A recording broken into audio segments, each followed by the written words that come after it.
मुंशी प्रेमचंद, ये नाम सुनते ही आप सबके जहन में कुछ महान रचनाएं जाग उठती होगी। गोदान, गबन, निर्मला, कफन, सेवा सदन। लेकिन क्या आप जानते हैं कि इन प्रमुख रचनाओं के अलावा भी कुछ ऐसी रचनाएं हैं जो इनसे बेहतर है लेकिन पाठकों के बीच उतना पॉपुलर नहीं है। आज हम सोशल मीडिया के ज़माने में जी रहे हैं और सोशल मीडिया पर जो दिखाया जाता है हम उसको पढ़ते हैं, और कुछ इसी चीज़ों में कुछ ऐसी किताबें, कुछ ऐसी कहानियाँ होती हैं जो दब जाती है।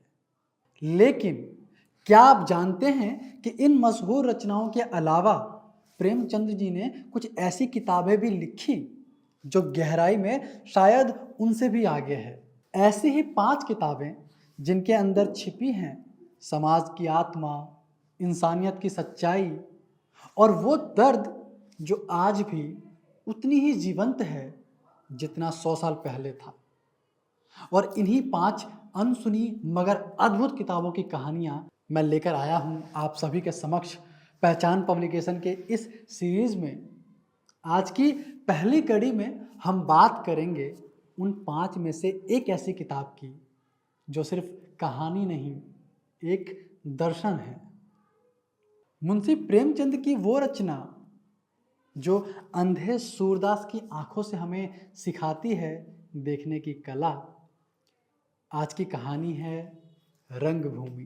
तो आइए सुनते हैं रंगभूमि, एक ऐसी भूमि जहां इंसान अपने ज़मीर से टकराता है और जहां अंधा होकर भी एक आदमी पूरी दुनिया को देखना सिखा देता है।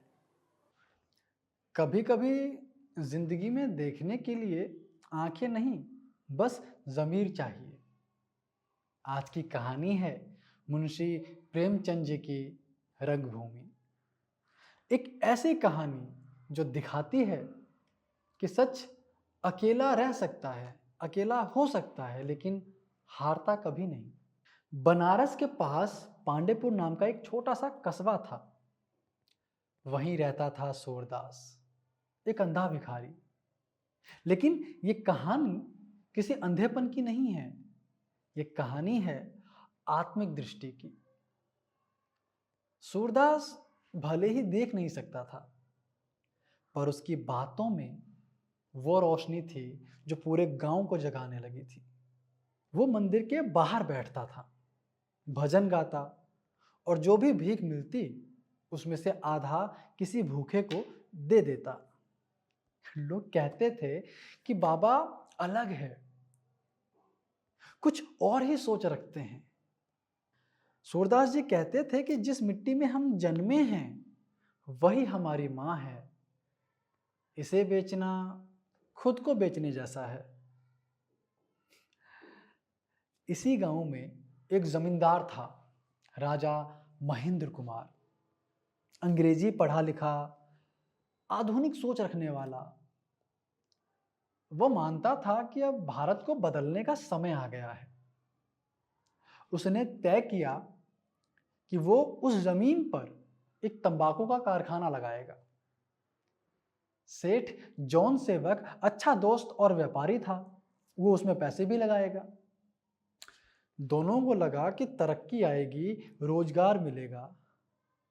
लेकिन बात यहां से शुरू होती है, क्योंकि उस जमीन पर जिस पर कारखाना बनना था वो जमीन सूरदास की थी।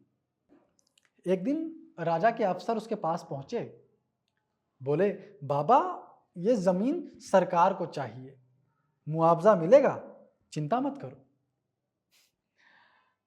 सूरदास जी मुस्कुराए, बेटा जमीन तो माँ होती है और माँ का दाम कौन लगाता है। अफसरों ने कहा कि ये जमाना बदल गया है। सूरदास जी बोले, जमाना बदलेगा तो मिट्टी भी बोलेगी। धीरे धीरे गांव में हलचल मच गई। लोगों ने कहा कि बाबा पागल हो गया है, राजा से कौन भिड़े। लेकिन सूरदास ने ठान लिया था। वो गांव जाकर लोगों को समझाने लगा, आज मेरी जमीन जाएगी, कल तुम्हारी आत्मा बिकेगी। उसकी बातें सरल थी, पर उनमें वो सच्चाई थी जो दिलों को छू जाती। राजा महेंद्र कुमार को जब पता चला कि गांव के लोग सूरदास की बात सुनने लगे हैं, तो भड़क उठा। एक अंधा भिखारी हमें नीति सिखाएगा। आदेश दिया गया, सूरदास को गिरफ्तार करें। सूरदास को जेल में डाल दिया गया, पर जेल की दीवारों के भीतर भी वो शांत रहा।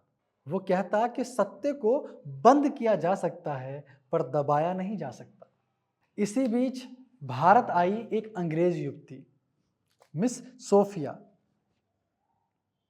वो सेवा कार्य के लिए आई थी, पर जब उसने सूरदास को देखा तो उसकी आत्मा हिल गई।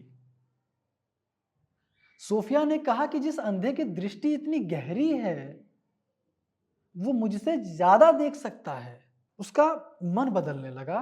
वो अपने पिता जॉन सेवक से बोली, भारत को कारखाना नहीं, करुणा चाहिए।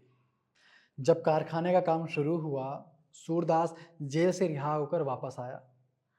उसने देखा कि मजदूर उसके खेत की मिट्टी खोद रहे हैं। वो चुपचाप आकर वहीं बैठ गया। राजा ने कहा, बाबा हट जाओ, ये प्रगति का रास्ता है। सूरदास ने सिर उठाया और कहा, राजा साहब, जिस रास्ते पर अन्याय चलता है वो रास्ता प्रगति का नहीं, विनाश का होता है। सिपाही उसे हटाने लगे। भीड़ सन्न खड़ी थी और उसी संघर्ष में सूरदास गिर पड़ा, मिट्टी में, उसी मां की गोद में जिसकी रक्षा के लिए वो लड़ा था। लोगों ने देखा कि उसका शरीर शांत है, पर चेहरा जैसे मुस्कुरा रहा है। कुछ महीने बाद राजा महेंद्र कुमार को अफसोस हुआ, पछतावा हुआ। उसने कारखाने की योजना बंद कर दी। मिस सोफिया भारत में ही रह गई, सेवा, करुणा और सादगी के रास्ते पर चलने लगी।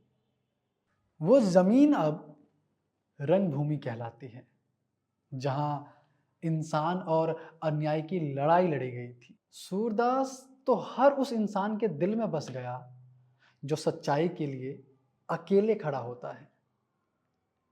प्रेमचंद जी ने लिखा कि मनुष्य का धर्म पूजा नहीं, दूसरों के दुख में साथ देना है। और शायद यही रंगभूमि इसका असली अर्थ है। वो जगह जहां इंसान अपने भीतर के अंधेरे से लड़ता है। आप सुन रहे थे रंगभूमि, मुंशी प्रेमचंद जी की अमर कहानी। मेरे साथ मैं आनंद मोहन झा। अगली बार मिलेंगे एक और कहानी के साथ, जहां शब्द नहीं, सच्चाई बोलेगी। पहचान पब्लिकेशन, कहानियां जो दिल के अंदर तक उतर जाए। अगर आपको ये कहानी अच्छी लगी तो जाइए, किताब खरीदिए, रंगभूमि पढ़िए और अपने दोस्तों के साथ इस वीडियो को साझा कीजिए और हमारे चैनल को सब्सक्राइब करना मत भूलिए, ताकि मैं और कहानियां लेके आ सकूं।